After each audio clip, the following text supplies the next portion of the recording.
Thanks for joining us for this episode. And I do want to remind you to make sure that you are following us on Apple Podcast, Spotify, or wherever you may listen to podcasts. You can also subscribe to our YouTube channel at youtube.com/@churchadvance. And you can actually watch video versions of each episode. We'd also really appreciate it if you could leave us a 5-star review and share this content with other pastors and church leaders. We want to help as many of these folks as we can, and so we'd really appreciate you sharing this episode with your friends. Well, thanks again for joining us as we begin today's episode and continue to advance a reformation of fellowship, partnership, and gospel hope amongst Bible-believing pastors and churches. This is Church Advance with Bryan Sams.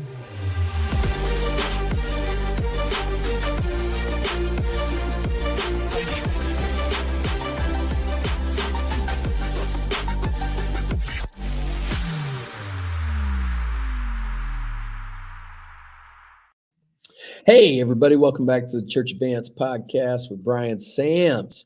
And man, we are getting so close, just days away, literally, from the Church Advance conference right here in beautiful Jacksonville, Florida. I just don't know where else you'd want to be in the winter than Florida.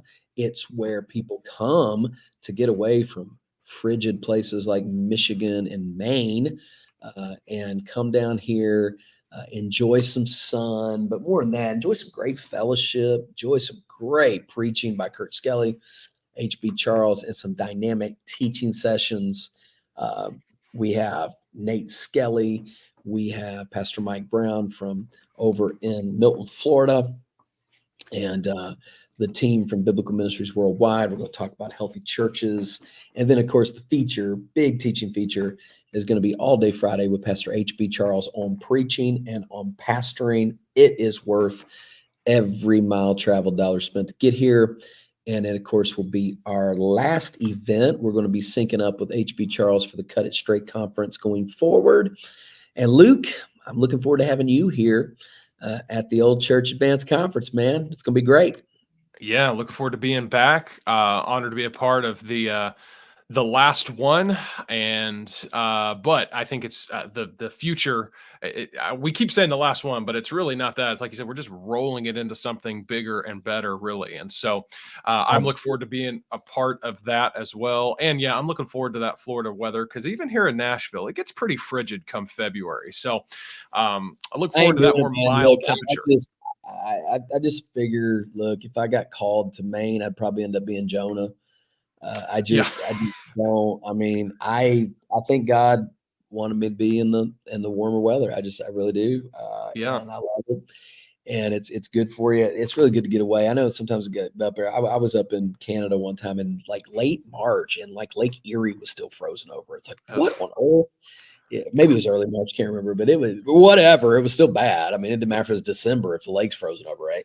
So it's just not where I want to be, but we do enjoy it. And it really is nice how people come down here, and vitamin D from the sun can really do something good for you. So get out in the sun and enjoy the weather. It's beautiful. If you got any questions, let us know. We're certainly looking forward to hosting you here. Great topics in the sessions. I'm just looking forward to talking about healthy churches, pastoral leadership. We're talking about developing change in an existing church culture. Just some really good stuff. Excited to have our friends from Shepherd's Help coming back. They're giving free resources out to all pastors' books and different things like that. And also thankful for sponsors like Must Increase Media and others, Luke, that are helping us put on this show. It's going to be great, man. Can't wait. I'm looking forward to just being available. I'm not teaching much. I'm just going to kind of be there for fellowship and enjoying recording some live episodes here with you and keeping the content rolling for the year, man. This first one of our first sessions of the year that we've been just started last week was great. Talking about, lessons learned, reflections on 8 years of pastoral ministry. Really, these points are really clarification points, Luke, things that I didn't always practice, but after 8 years, these things have become part and parcel to who I am and how our church rolls. And hopefully it's a help to these guys. Yeah, yeah. And so we did start these reflections of your 8 years of pastoral ministry. And so, obviously, if you haven't heard that first part, you need to go back and check that out. But just by way of review, you talked about having clear vision, not a vision that you state one time, but a vision that is constantly emphasized to your church and is made evident in areas like your budget, facilities, program, and people. You talked about building a team, not hiring a team, building a team, utilizing the volunteers and the people that are engaged and excited about being at your church, rather than just going out and hiring right away. It's actually developing people and building them and tapping into the people in your church. And then that transitioned us into the third one, and we started touching on it, but I think that's where we're going to pick it up today, is this idea of valuing people. And again, we just kind of teased that in the last episode, but that's where we're going to pick it up here, is this idea of valuing people. Yeah, valuing people. You know, the statement I gave last time: you can either use your church to build people, or your people to build your church, and that's Mm, two different ways to look at it. And I think the mistake is using your people to build the church, like there's some kind of tool or commodity to accomplish your will. People need to serve the Lord. I'm not afraid to challenge people to serve the Lord. I think every Christian needs to have a place of service. I think churches have run two schedules that are too busy, uh, mm, uh, requiring people to be at too much in order for them to be considered a good Christian, so to speak. And I think the other model is viewing yourself like you are a servant of God and a servant to people. And Paul said, I love you. I continue to love you more. And even though the more abundantly I love you, the less I am loved. It's about mm, serving. It's about being a doormat for Jesus. It's about mm, it's about caring for people spiritually and in any way that they need it as a pastor and as a leader. Value it, that means time. Example. It means the small thing, like last week we had a senior adult who's in the nursing facilities, and her adult daughter, passed away. And on New mm, Year's Day, actually, me and another man, went to the nursing home and sat with her 30 minutes and talked and had a good time, prayed. God really spoke to me over, at the end of 2023, about how much the senior adult community in our church needed me to be a little bit more present, a little bit more visible, and a little bit more compassionate. And I was so thankful that on the first day of the year, literally the first day of the year, God gave me that opportunity to go visit and sit with a woman that was grieving the loss of her daughter. But it's more than just that. It's recognition.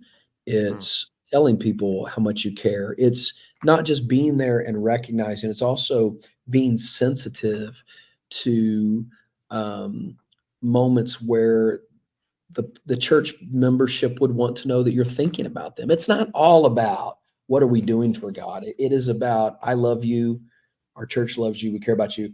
Like Friday, no, I'm sorry, Monday of this week. We're recording this on a Wednesday. Um, I knew that one of our men in our church um, was having a stress test, and he was concerned about it. So that morning, I reached out to him and just assured him that I was praying for him, and it meant a lot to him to know that I was even thinking about it. Right? It was there. It was on the frontal.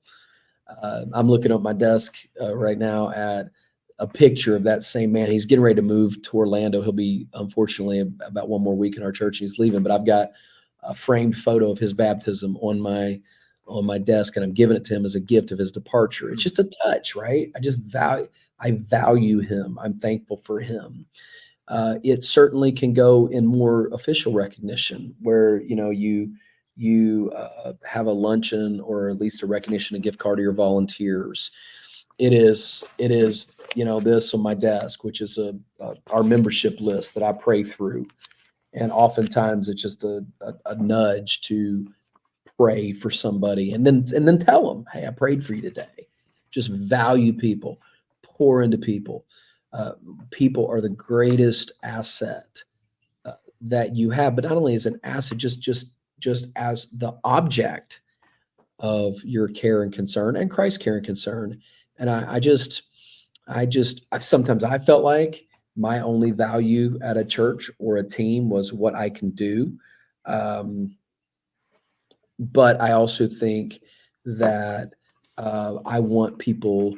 I'm not talking about, flattery. I'm talking about really, actually, genuinely caring for people, which will produce those results of thinking about them, talking to them, being there for them, recognizing them, training them, listening to them, uh, and so on and so forth. And I think uh, that is a lesson that comes with time.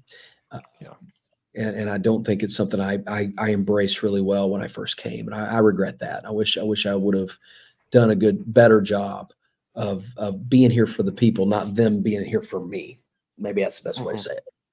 Yeah, yeah. Well, that goes back to your statement there of you will either use your church to build people or use people to build your church. And now, like, I think that's one of those things where organically, if you are just truly building people, then yes, in return, those people are going to want to build your church and help you with that. But the emphasis has to be that it's people, because I mean, it's a church, a literal, an ecclesia, a gathering of people. That's what it is.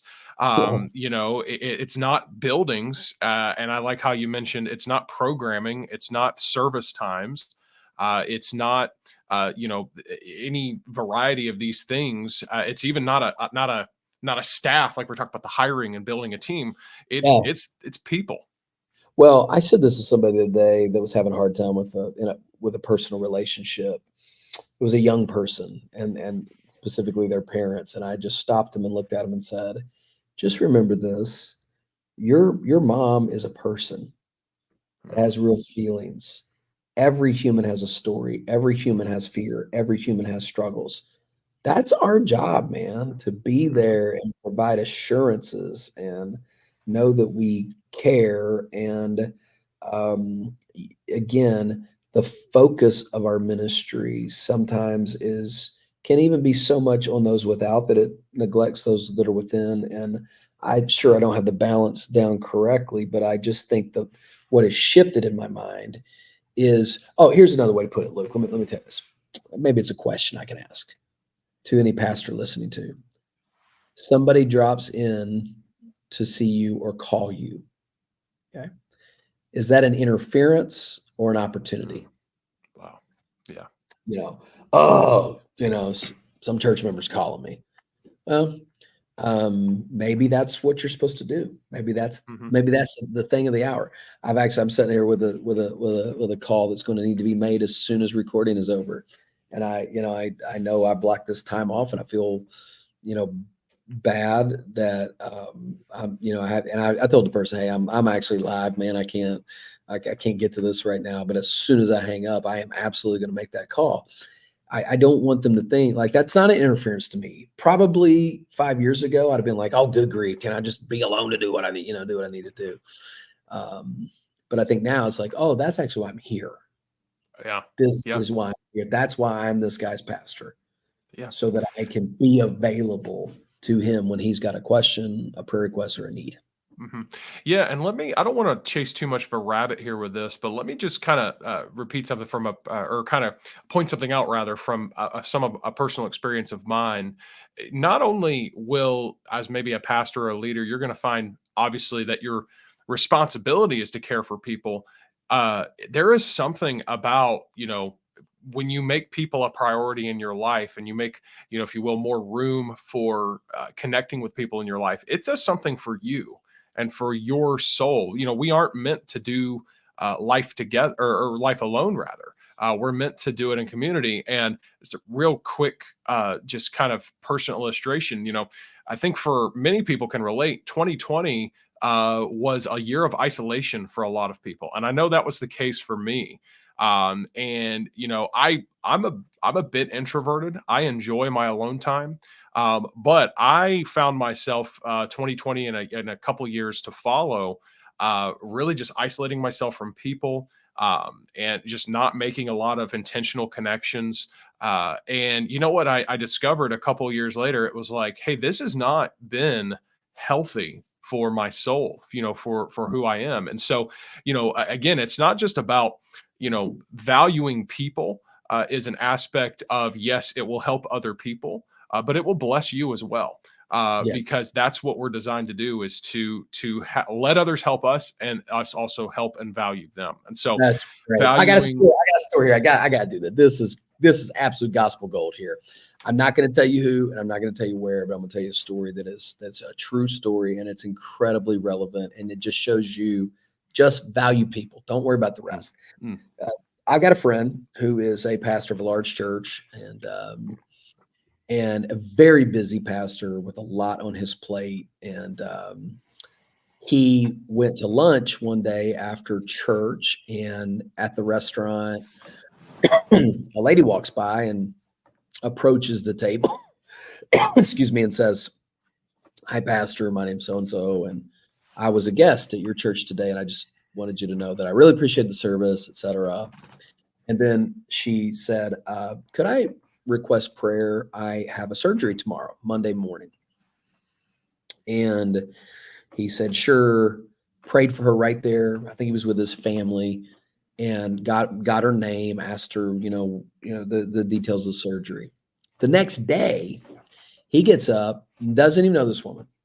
He gets up and actually goes to the hospital, shows up at the hospital, goes to the room, finds the woman pre-op, and walks in the hospital room, and she's there. She's getting, not too far off from surgery. Her daughters are there, adult daughters. It's an older woman.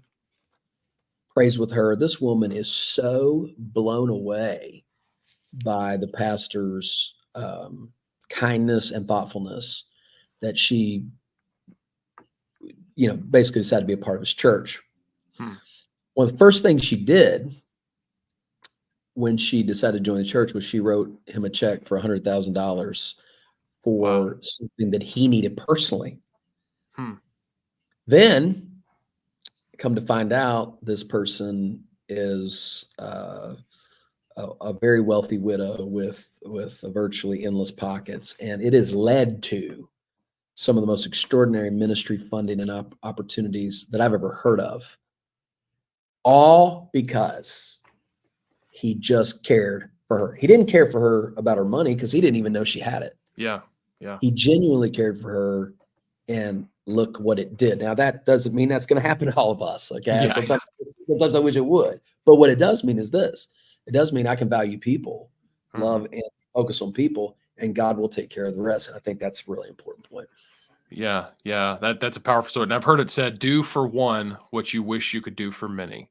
And so that's a powerful example of that. So valuing people, focusing on the people, where you can do the most good in your ministry there. Well, let's look at the fourth reflection here, which is that of slow down. Man, we spend our lives, almost saying things. It's a phrase I've tried to eliminate from my vocabulary, but it slips up every once in a while. I'm looking forward to. And I know there's some anticipation there about certain things, but sometimes I think we're wishing our life away. Sometimes I think we're rushing from thing to thing, opportunity to opportunity. And I know this in church. In church, real discipleship takes time. It does not happen automatically. It does not happen overnight. It takes time. And not only does real discipleship take time, I think the best illustration of that I saw was, I think it was Carrie Schmidt that said, I don't know if it was a book or a blog or a podcast. He said, disciples are not mass produced. They don't come off a manufacturing line. They come like from a greenhouse. And I thought that was a really good way to put it. So meaning real discipleship takes growth and it takes time. You don't plant a seed one day and expect a tree the next day. I think it's the peach tree that takes 5 years before it can produce edible fruit. That's extraordinary, right? Real discipleship takes time. You can't mass produce it. You can't manufacture it. You can't microwave it. Not only is that true on a personal level, so it just takes time for people to grow. Just the other day, Sunday, in fact, a man I led to the Lord a few years ago came up to me in the hallway, and he's just a real gruff guy. And he cornered me in the hallway and said, "Pastor, I'm having trouble getting angry with my wife, and I want some help." And I gave him some scripture. I thought to myself, this is crazy, man. This is like one of the roughest guys I've ever seen. Look what God's doing. But that's just the saturation in time and relationship building. And now he's looking to go deeper, right? Super encouraging. But not only is that true on an individual level, it's true on a a corporate culture level. So it takes time to build culture in a church, because when you first come, you're not going to have all the pieces of the puzzle. And oftentimes, as a new pastor, whether it's a struggling church like mine was, or even a more stable church like other people maybe have a chance to take, the fact is, um, uh, a lot of people leave. I mean, that's just very common. Church transitions. When you go to church, there's a pastor, there's a leader, there's a culture, and oftentimes you're going to lose people. Oftentimes you got to gain people. Then you got to build people. And I really feel like, man, in 8 years right now, the culture of River City Baptist Church is finally here. It didn't happen overnight. I mean, 8 years, man, that's a long time. And now the church feels and flows and people think like me, and I'm really literally their pastor, and it's deep, and it takes time. And the other thing that's really interesting is this. I read an article. This has been a long time, guys. I should have brought the article with me, but it talked about 5 reasons why I pray for slow growth in church. And the 5th reason was just brilliant. And that's this: because it takes time to become a better pastor. And I'm a better pastor now, according to the article. I'm a better pastor now than I was several years ago. And if I grow too fast, I'll grow beyond the proficiency and the depth that I could have had with slower growth. And I think there's a lot of things there that are positive. At the end of the day, let me take it to another level. And then Luke, I'll let you chime in here, but let me take it to another level. What about with your family? What about just slow down? Yeah. Why do I always be busy? And even from my personal life, just slow down, just breathe, just give margin, just be in a place where I am not rushing through every meeting, every call, every appointment, every project, but slow down so that you can grow deep and you can do it well. Yeah. Yeah. And, as we talk through all of this, and we think about, this is based on your 8 years of being there in Jacksonville, it kind of dawned on me, my time frame of how long I've been in my business is about the same.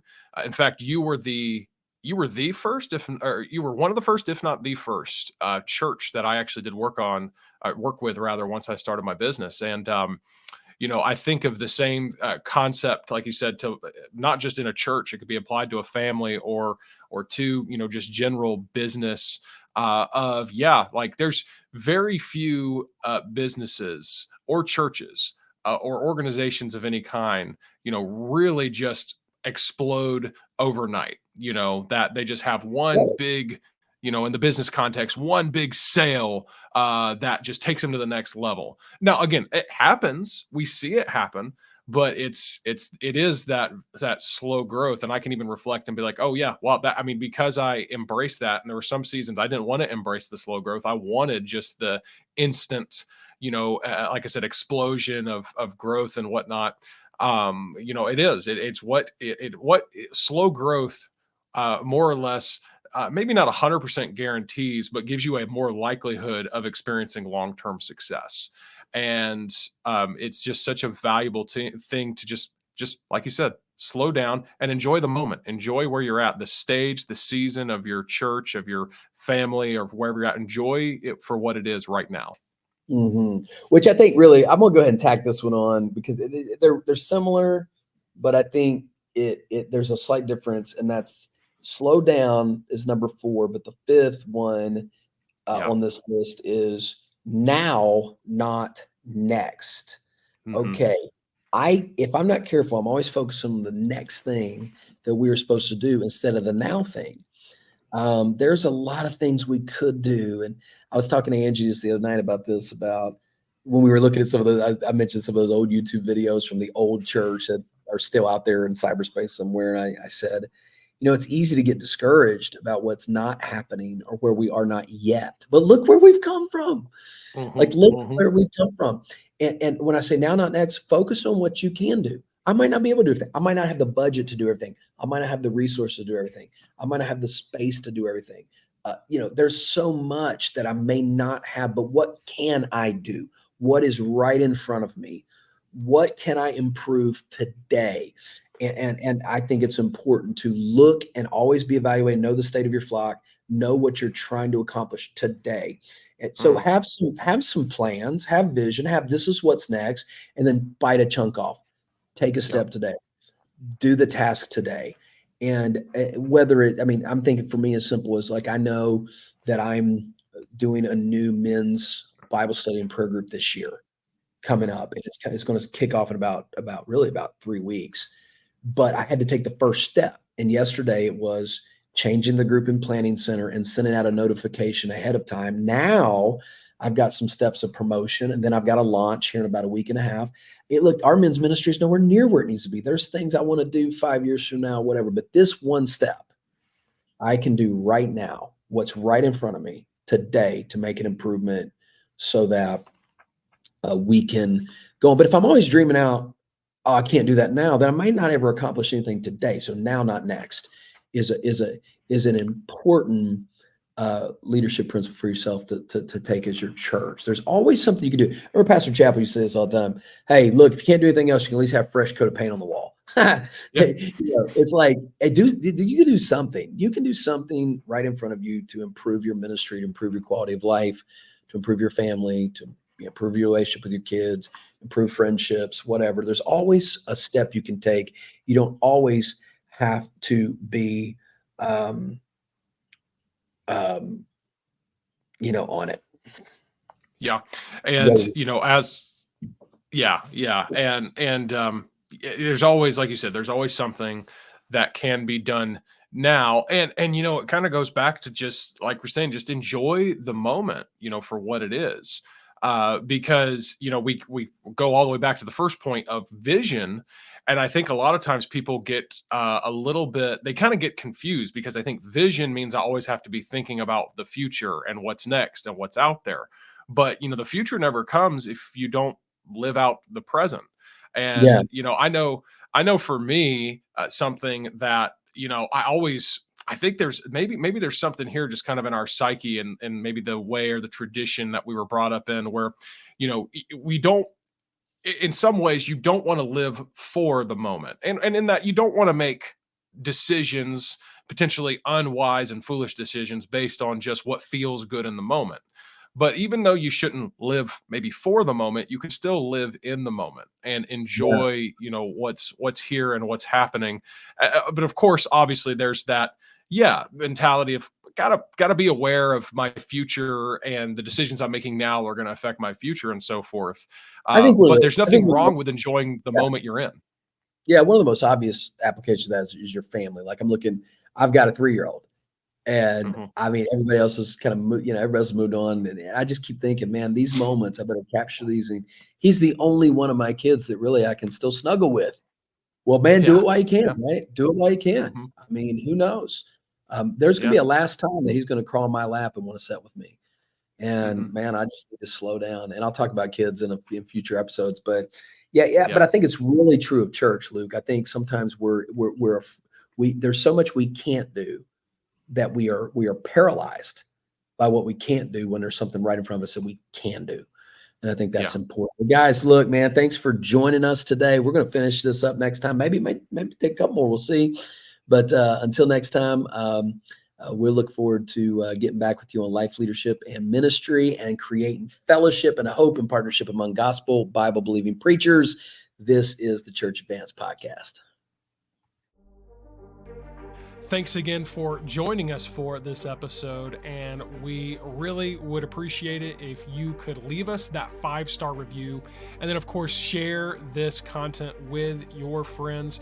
We want to help as many pastors and church leaders as we can, and be sure to of course follow us on Apple Podcasts, Spotify, and wherever you may listen to podcasts. And go ahead and subscribe to the Church Advance YouTube channel at youtube.com/@churchadvance. This podcast is hosted by Bryan Sams. It is co-hosted and produced by myself, Luke Clayton, and the team at mustincrease.com. If you want to connect with Bryan, be sure to head over to his website at bryansams.com. Well, we really look forward to seeing you again in the next episode as we continue to advance a reformation of fellowship, partnership, and gospel hope amongst Bible-believing pastors and churches right here on Church Advance with Bryan Sams.